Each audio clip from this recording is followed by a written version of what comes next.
আসসালামু আলাইকুম। সবাই কেমন আছেন জানতে খুব ইচ্ছা করে। গভীর রাত,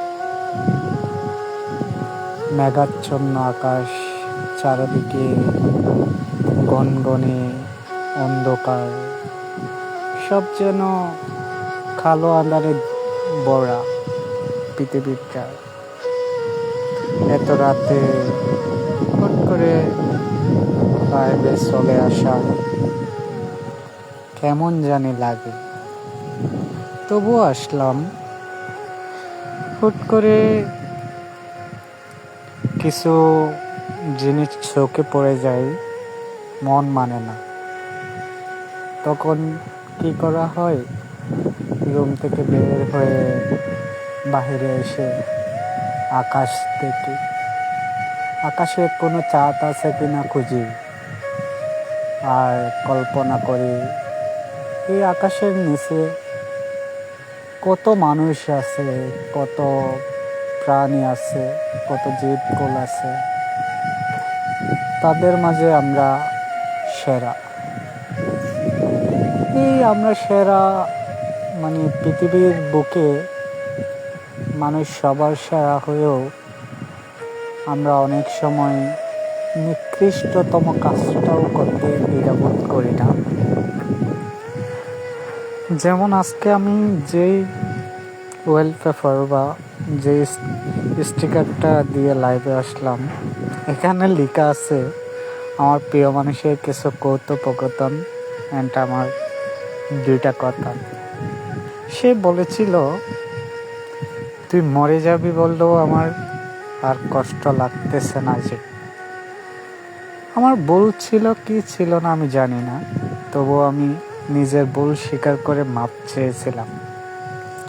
আর সে বলেছিল সে নাকি সেরকম হয়ে গিয়েছিল, আমাকে মাপ করার মতো তার মোট ছিল না হয়তো।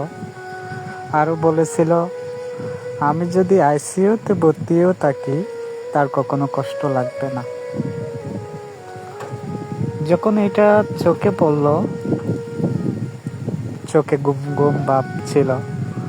কিছুক্ষণ আগে আমার প্রিয় কবি, যাকে আমি মানসিক মেডিসিন বলি, সালমান হাবিব ভাইয়ের শো দেখে ঘুমাতে যাব, সে মুহূর্তে এই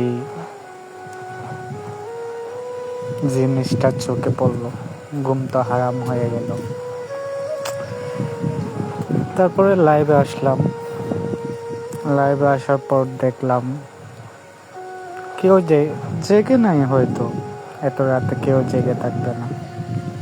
প্রায় এখন 3:29, প্রায় 3:30, কেউ জেগে থাকার না। আর যারা আমার মতো জীবন্ত লাশ, বেঁচে থেকেও মরার মতো, তারা হয়তো জেগে আছে। আমি এই মুহূর্তে দুইজনকে দেখতেছি। আমার একজন প্রিয় ভাইয়ের লেখা কিছু শব্দ বা কিছু উক্তি আমি আপনাদেরকে শোনাবো। জানি না আমার কণ্ঠটা কেমন, তবু পরে শোনানোর চেষ্টা করতে পারি। সে লিখেছিল, এখন আর কাউকে বেঁধে রাখি না, কারো প্রতি আর রাখি না কোনো প্রত্যাশা। নিজের দীর্ঘ জীবনের নানান উঠাপড়ায়, নানান অভিজ্ঞতায় জেনেছি কাউকে কখনো ধরে রাখা যায় না। যে যাওয়ার সে নির্দ্বিধায় যায় বা যাক, যে থাকার সেই তার সবটুকু নিয়েই থাক। কারো থেকে আমার আর বিশেষ কিছু চাওয়ার বা দেওয়ার নাই।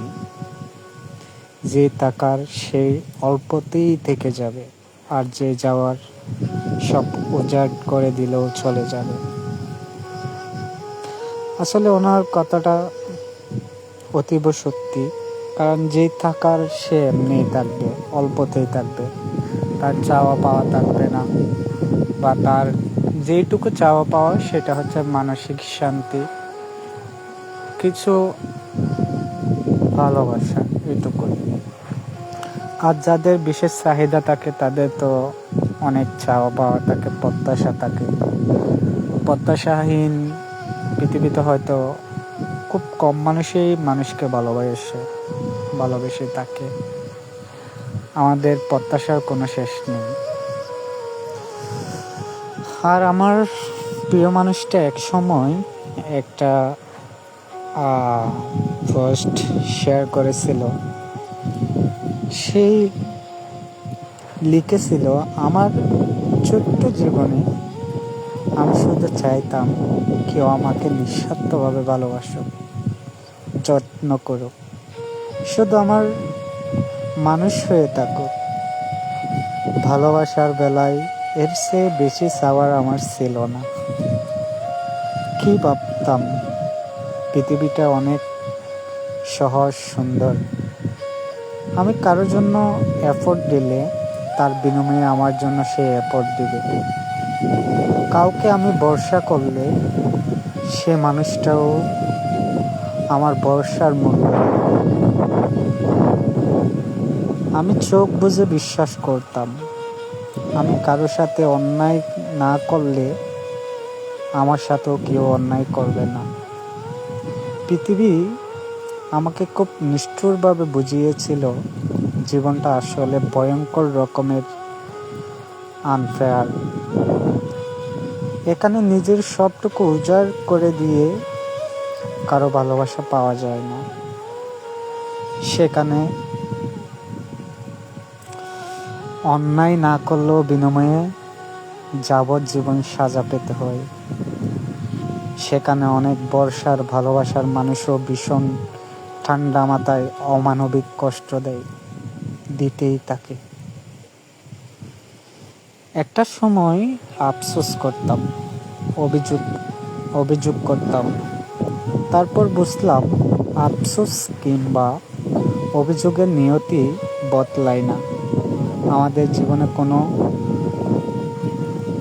আনডু বাটন নাই, কোনো টাইম মেশিন নাই। আমাদের অতীত বদলানো যায় না, চাইলেও কোনো ভুল মুছে দেওয়া যায় না। হাজারো কান্না, হাজারো শাস্তি, নিরন্তর আফসোস, অপরাধবোধ, আক্ষেপ কিংবা অভিযোগও কোনো কিছু এক বিন্দু বদলানো যায় না। শেষমেশ জীবন আমাকে শীতল কণ্ঠে বলেছে মেনে নিতে। আমি মেনে নিয়েছি। কোনো প্রকার কিন্তু কেন ছাড়াই মেনে নিয়েছি। আমি মেনে নিয়েছি হলুদ কামে স্থায়ী ঠিকানার জায়গাতে যে ঠিকানা লেখা হয় সেই ঠিকানা ছেড়েও মাঝে মাঝে চলে আসতে হয় জীবনের প্রয়োজনে। নিয়তির স্ক্রিপ্ট মেনে কিংবা অসুখে দুঃখে দুঃখে নিঃশেষ হয়ে যাওয়া ঠেকাতে।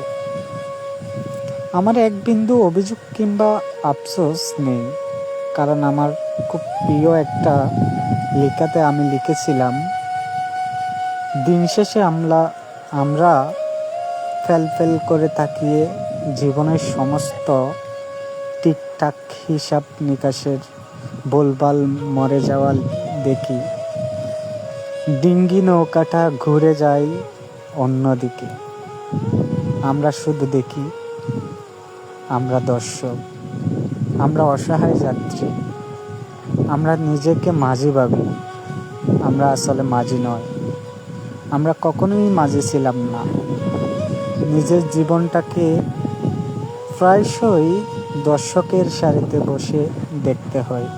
দর্শকের চাওয়াতেই জীবনের কোনো দৃশ্য থেমে যায় না, কোনো কাহিনী বদলায় না, চলতে থাকে নিয়তির স্ক্রিপ্ট মেনে। আমার জীবনের একটা বড় অধ্যায় শেষ হয়েছে। সেই অধ্যায়টা চাইলেও অনেক লম্বা হতে পারত। হ্যাঁ, চাইলেই। কিন্তু স্রষ্টা কিংবা স্রষ্টার তৈরি মানুষ কেউ তা চায়নি। বছরের পর বছর যন্ত্রণাকে টেনে নিয়ে হ্যাপি এন্ড নামক মরীচিকার পিছনে ছুটে যাওয়ার মতো বোকামি আর হয়নি। তাই কোনো উপন্যাস মাঝপথে শেষ করে দিতে হবে। দিন শেষে অমুক সত্যি আসলেই ওঠাই। জানেন, নিজেকে খুব অসহায় লাগে যখন আমার প্রিয় মানুষটা আমার সাথে অভিমান করত, তখন এইরকম কিছু পোস্ট করত যেটা দেখে নিজেকে কন্ট্রোল করতে পারতাম না, বা তার কাছে ছুটে যেতাম, তাকে ভীষণ মিস করতাম, মিস করি।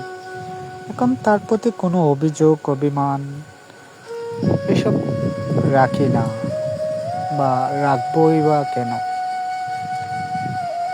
সে তার নিজের যোগ্যতা মতো তার মনের মতো মানুষ খুঁজে পেয়েছে।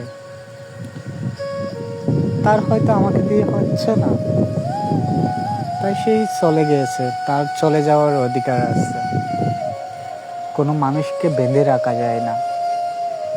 হ্যাঁ, বেঁধে রাখা যায় তার দেহকে, কিন্তু তার মনকে কখনো কেউ এই পৃথিবীতে কোনো সত্যির বিনিময়ে বেঁধে রাখা যায় না।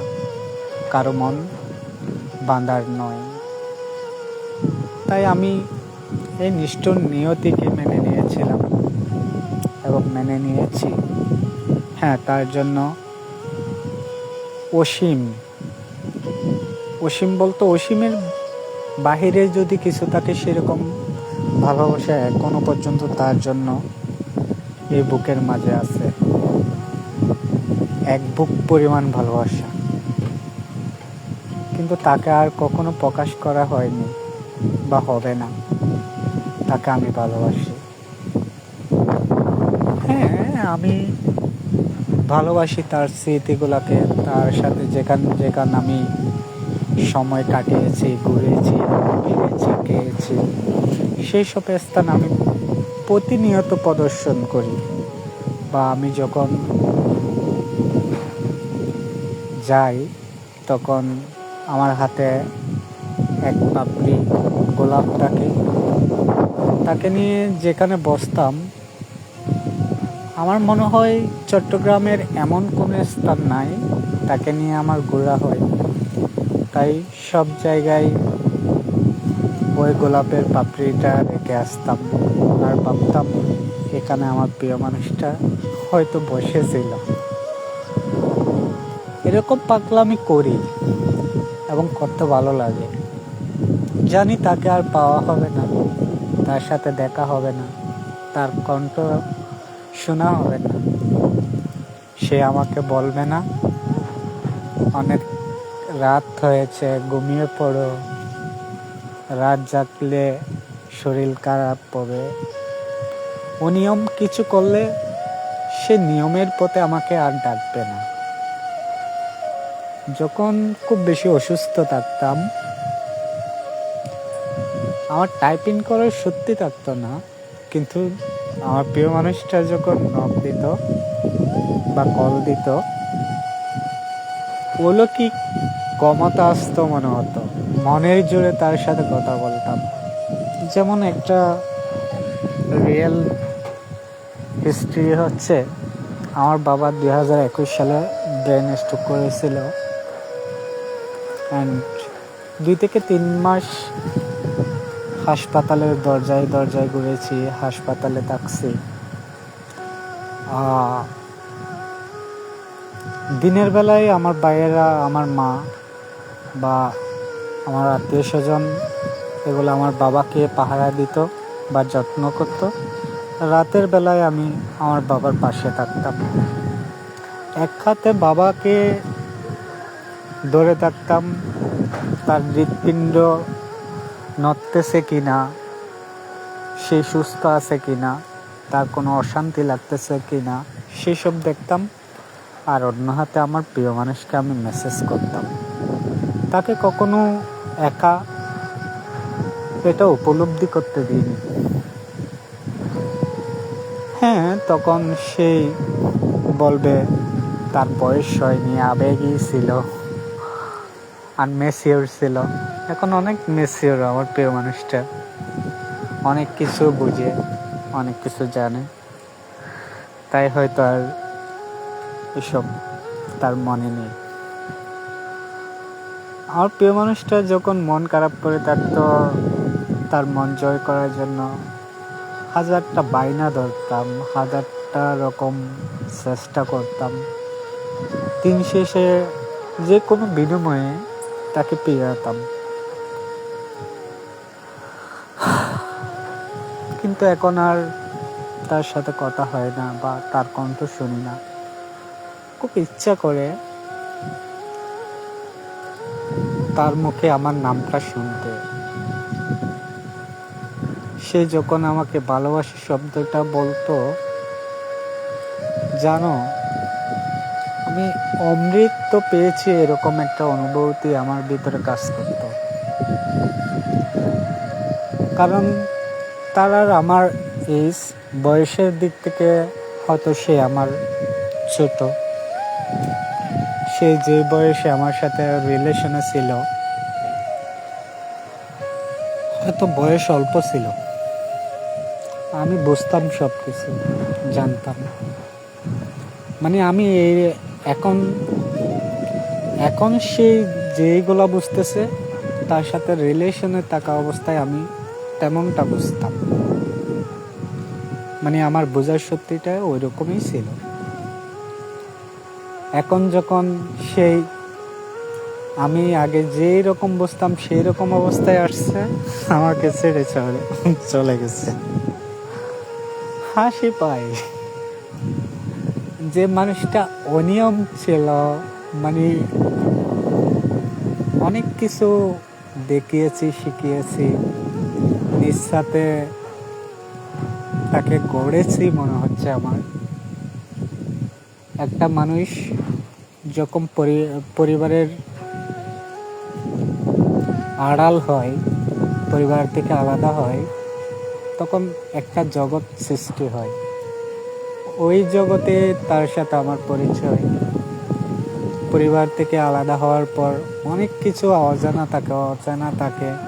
পরিবারের ভিতরে থাকলে মা বাবার বা যেরকম চালাই আমরা সেরকমই চলি, কিন্তু যখন পরিবারে আলাদা হই তখন আমরা অনেক কিছু বাস্তবতা শিখি।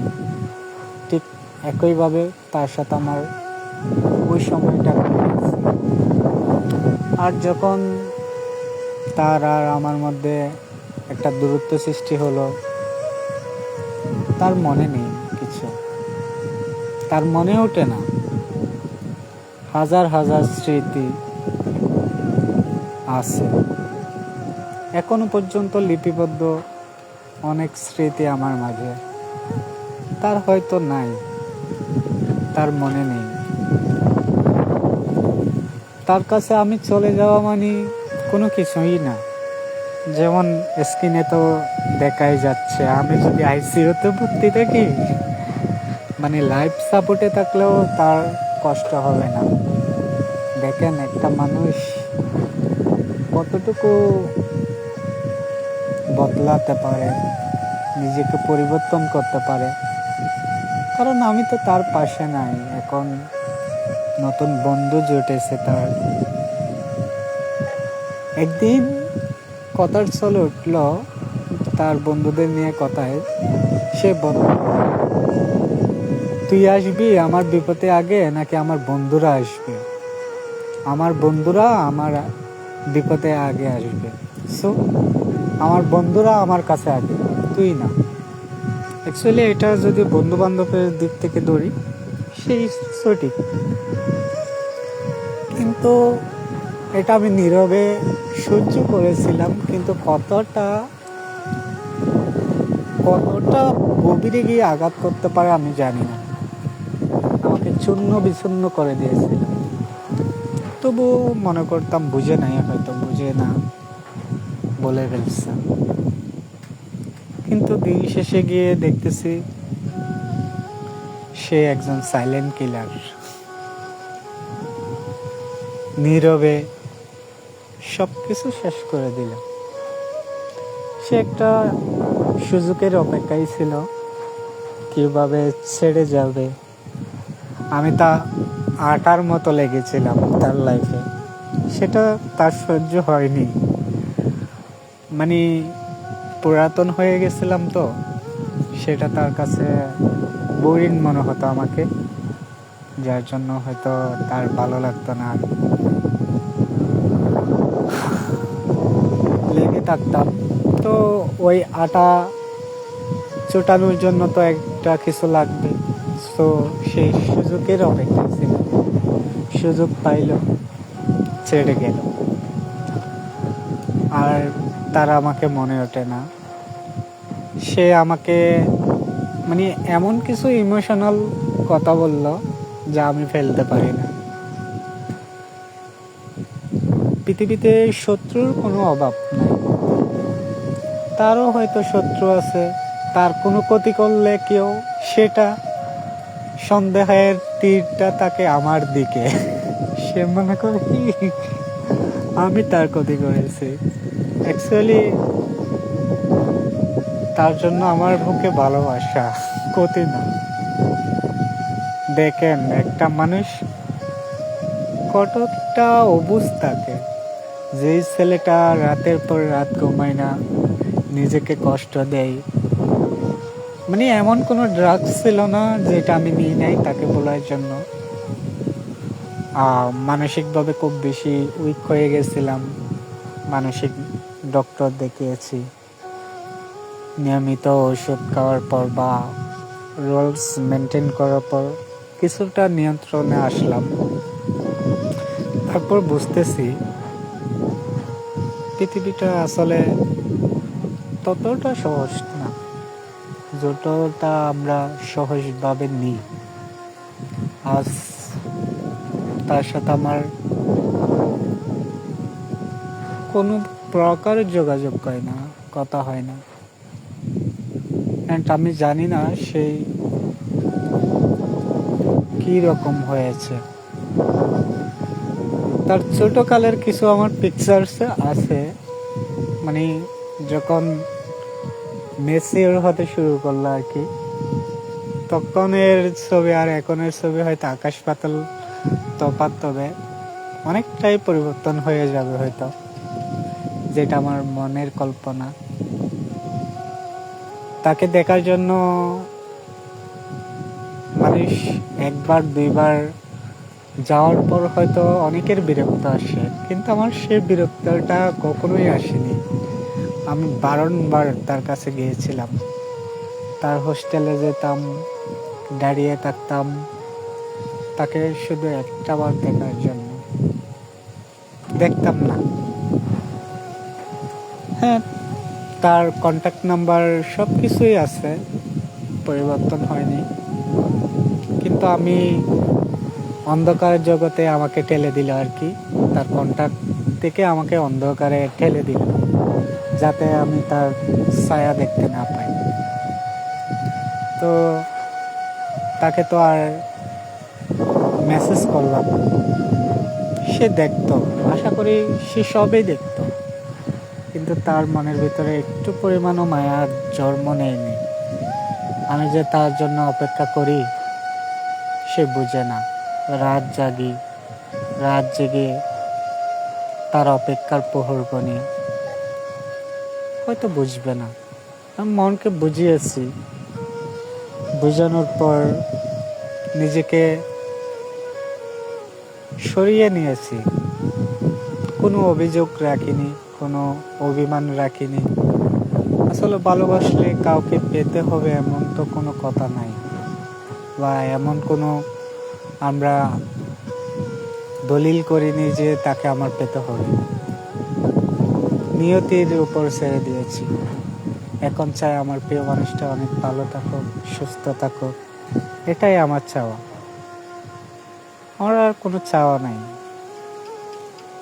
জানি না আমার কথাগুলা তার অব্দি পৌঁছায় কিনা, সে দেখে কিনা, আমি জানি না। আমি যে কথাগুলো বলি এগুলো আমার মনকে হালকা করার জন্য বলি। যেমন আমার কথাগুলো অনেক পুরানো হয়ে গেছে, তো আমার ফ্রেন্ড সার্কেলের মধ্যে এগুলার আমি ইনভলভ করি না বা শেয়ার করি না কারোর সাথে, তখন মন অনেক ভারী হয়ে যায়। পরিবারেও আমার এইসব, যেমন আমার ফেসবুকে আমার ভাই আছে, ভাবি আছে, বোন আছে, সবাই আত্মীয় স্বজন আছে, সবাই দেখে আমার এইসব পাগলামিগুলো, সবাই দেখে, সবাই আমাকে পাগল বলে সম্বোধন করে। কিন্তু আমি যতই পাগল হই, আমাকে যতই যা বলো, এটা আমি কানে ঢুকাই না। বলো, যাকে এতটা ভালোবাসি তার জন্য পাগলামি না করলে কার জন্য করবো?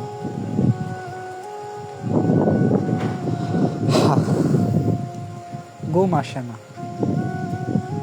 মাথার উপরে ঘন মেঘ, চারপাশে অন্ধকার,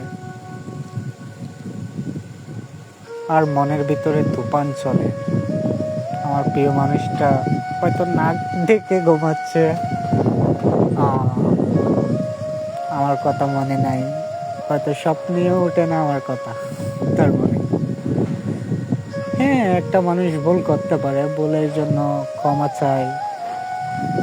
আমরা মানুষ হয়ে আল্লাহর কাছে ক্ষমা চাইলে আল্লাহ আমাদের ক্ষমা করে, ঈশ্বর আমাদের ক্ষমা করে দেয়। কিন্তু একটা মানুষকে ক্ষমা করে না, সেও করেনি ক্ষমা। আমি ভুল করি বা ছুটি করি, বারবার আমি তার কাছে ক্ষমা চেয়েছি, যদি আমি ভুল করি আমাকে ক্ষমা করে দিও। আমার পরিবার ভুল করলেও সেটার জন্য আমি ক্ষমা চেয়েছি, আমি অনুতপ্ত, ফিরে দিই। তারপর নিজেকে বোঝাতে শুরু করলাম, হয়তো নিজেকে সরিয়ে নিতে হবে, মুভ অন করতে হবে। অনেকে বলে মুভ অন করো, কিন্তু মুভ কিভাবে অন করব? আমার মুভ অনের একটাই অপশন ছিল, সে আমাকে উৎসাহ দিলে আমি পৃথিবী জয় করতে পারতাম। সেই সম্ভাবনা আমার ভিতরে ছিল, কিন্তু আমি পারিনি। সে আমার পাশে ছিল না।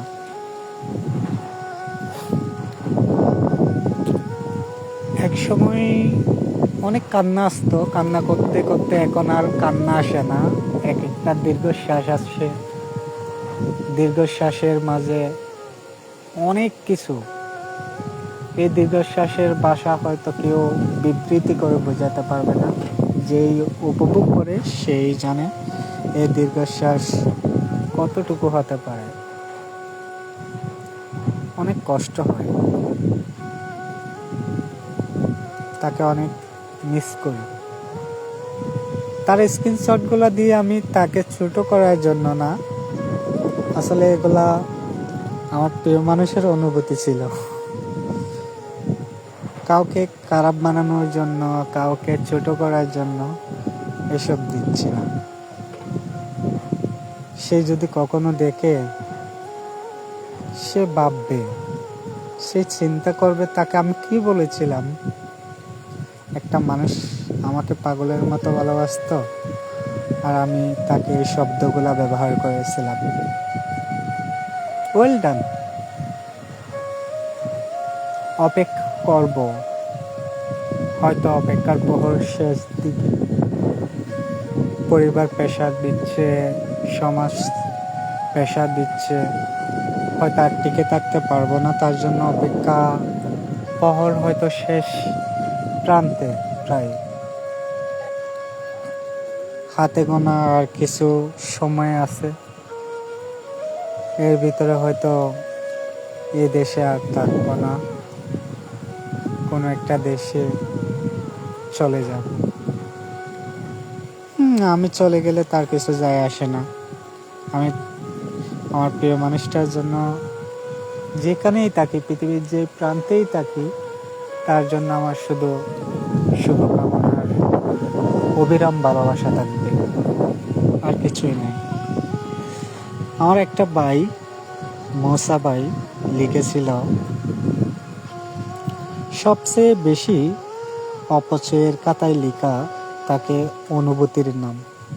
আমরা অনুভূতি, আবেগ, ভালোবাসাটুকু বেশ করে অপচয় করে ফেলি। হয়তো কেউ আমাদের জীবনে ভুল মানুষ হয়ে আসে না। আমরা হয়ে যাই ভুল মানুষ কারো জীবনের কাছে। এই দুদন্ত, কে আপন কে পর বা কে পর, এই খেলা বুঝতে বুঝতে কেটে যায় গোটা এক জীবন। তারপরেও আমরা শোকাহত হই, আশা করে আঘাত পাই, ভরসা করা কাঁধ খুঁজি, আর অনুভূতি ভুল পাত্রে বিসর্জন দিয়ে নিজের ক্ষতি করি। আমার দেওয়া আঘাত আমি ফিরে পাব, প্রতারক পাবে তার শাস্তি। যে মন ভেঙেছে হয়তো তারও মন ভাঙবে একদিন বেশ করে। তবুও অনুভূতির কাছে আমরা নিরুপায়, এতটাই যে নিজেকে সামলিয়ে রাখতে পারি না। আবার ঠিক ঝরে যাওয়া ফুল হয়ে তাদের কাছে ফিরে যেতে চাই, আকুতি মিনতি করি থেকে যাওয়ার জন্য। যেভাবেই করি না কেন তারা তাকে না, এভাবেই বুঝি অনুভূতি সঠিক জায়গায় মূল্য পেল না বা পাবে না। আমার মোচা ভাইয়ের লেখা। আল্লাহ হাফেজ। সবাই ভালো থাকবেন, সুস্থ থাকবেন। যারা আমার কথাগুলো শোনেন, যেভাবে নেন, পার্সোনাল ম্যাটার, এটা আমার ম্যাটার করে না। আর যে স্ক্রিনে শব্দগুলা দেখতেছেন, এটা ভেবে কোনো মানুষকে জাজ করবেন না। সব মানুষ একই রকম না। হয়তো আমার প্রিয় মানুষটা এটা তার আবেগে বলেছিল বা তার কষ্ট থেকে বলেছিল। আমি তাকে এমন কোনো কষ্ট দিয়েছিলাম যেটা কারণে সে এই শব্দগুলো ব্যবহার করেছিল। তার জন্য তার প্রতি আমার কোনো অভিযোগ নেই। দেখলে একটু ইমোশনাল হয়ে যায়, কষ্ট লাগে, তার জন্য এসব ডিবি ইউজ করি, নাহলে করতাম না। আমার এটা তাকে ছোট করার জন্য দেওয়া না, জাস্ট দিলাম আমার প্রিয় মানুষটা ভালো থাকুক, এটা ব্যবহার জন্য। সো সবাই ভালো থাকবেন, সুস্থ থাকবেন, ভালোবাসায় রাখবেন সবাই। অধিকারহীন মানুষগুলা খুব অসহায় হয়। আমি আমার প্রিয় মানুষের সেট লিস্টটা একটু ডুবাই দিই, না হলে সে মনে করবে আমি তাকে ছোট করার জন্য এসব দিচ্ছি।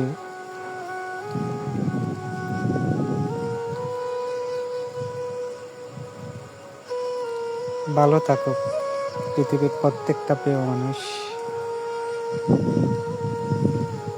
তাদের স্বপ্নগুলা পূর্ণ হোক, তাদের জন্য অবিরাম দোয়া, ভালোবাসা সব কিছুই থাকবে। ভালো করো তোমার জীবন, যাকে নিয়ে আসো ভালো থেকো। আমাদের মতো মানে কষ্ট পাওয়া মানুষগুলার মন আর ভেঙো না। পুরুষ মানুষ খুব বর্ষা নিয়ে একটা নারীর হাত ধরে তাকে বর্ষা মনে করে জীবন এগায়, সেই গতিটা তোমরা থামিয়ে দিও না প্লিজ। যে যাকে ভালোবাসো তাকে আঁকড়ে ধরে জীবনের শেষ পর্যন্ত থেকে যাওয়ার চেষ্টা করিও। বিচ্ছেদের যন্ত্রণা খুব তীব্র। সবাই নিজের প্রিয় মানুষকে যত্ন করবেন। সেই আমার শিক্ষা থেকে বলবো, আমি যেটা উপলব্ধি করেছি, নারী যত্ন চাই, নারী সুন্দর বাসা চাই, নারী তাদের এক্সপেকটেশন খুব অল্প থাকলেও কিছু নারী শুধু এইটুকুই চাই, তারা তাদের মনকে ভালো রাখার জন্য একটা মানুষের হাত ধরে। তো আমরা যারা পুরুষ, আমরা চেষ্টা করব আমাদের প্রিয় মানুষটার স্বপ্নগুলো পূর্ণ করার জন্য, তাদেরকে সবসময় হাসি খুশি রাখার জন্য চেষ্টা করুন। কখনো লাভ ইউজ করবেন না। লাভ ইউজ করলে দাম কমে যায়। আর এতটা ফ্রি হবেন না, এতটা ফ্রেন্ডলি হবেন না যেটার কারণে আপনাকে পরে ভুক্তভোগী হতে হবে। যেই ভালোবাসার মানুষ তাকে ভালোবাসায় রাখুন, এর চেয়ে বেশি না। ভালোবাসার মানুষকে বউ ভাবা যায় না। হ্যাঁ, অনেকে আবেগে বলে সে আমার বউ, আসলে তারা, আমিও বলতাম, কিন্তু আসলে কি বউ হয়েছে? হয় না। সো কখনো নারীদের মনে কষ্ট দিয়েন না। নারীদের মন থেকে একবার উঠে গেলে হয়তো দ্বিতীয়বার আর স্থান পাওয়া যায় না। নারী তরলের মতো, পানির মতো, যে পাত্রেই যাই সেই পাত্রের আকার ধারণ করতে পারে। আর আমরা পুরুষগুলা অনট, কঠিন পদার্থের মতো, যেটা নিয়ে থাকি সেটা নিয়েই পড়েই থাকি। কিন্তু নারী তেমন না। নারী আমার মা, আমার বোন, তারা পরিবর্তন হতে পারে। ভাই, যারা আমার কথাগুলো শুনবেন, ভালোবাসার মানুষকে কখনো কষ্ট দিয়েন না, তাদেরকে যত্নে রাখবেন। আমার জীবনে হয়তো আর কাউকে ভালোবাসা হবে না, বা আমি পারবো না হয়তো কাউকে ভালোবাসতে, কারণ আমি অনেক বড় একটা শপথ করেছিলাম তাকে নিয়ে, সেটা সেই ভাঙতে পারলেও আমি পারবো না। এটা আমার জন্য সম্ভব না। জানি না খোদাই আমার কপালে কি রাখছে। দোয়া করবেন সবাই আমার জন্য, যাতে ভালো থাকতে পারি, নিজেকে কন্ট্রোল করতে পারি। হ্যাঁ, সবাই ভালো থাকবেন। আজান দিচ্ছে, যারা জেগে আছেন, পাক পবিত্র আছেন, নামাজটা পড়েই ঘুমান। আল্লাহ হাফেজ।